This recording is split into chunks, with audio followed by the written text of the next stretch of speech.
Базовый лагерь подготовки незаконно вооруженных формирований, где проводят подготовку боевики, которые предположительно в дальнейшем будут осуществлять вывод на территории северных и восточных.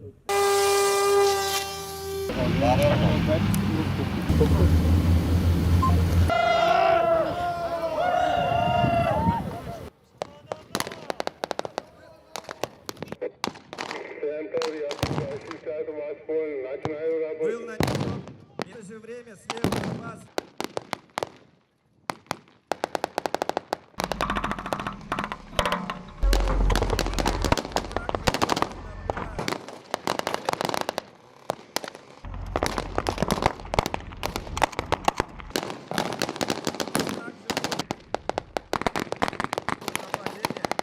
Обеспечивается активной поддержкой оружия активным огнем.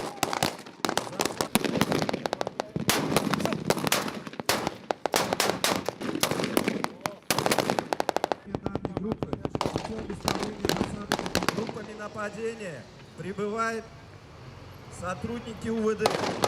В ходе обыска осуществляется изъятие документов, огнестрельного и холодного оружия, наркотических веществ, передача захваченных боевиков и их пособников.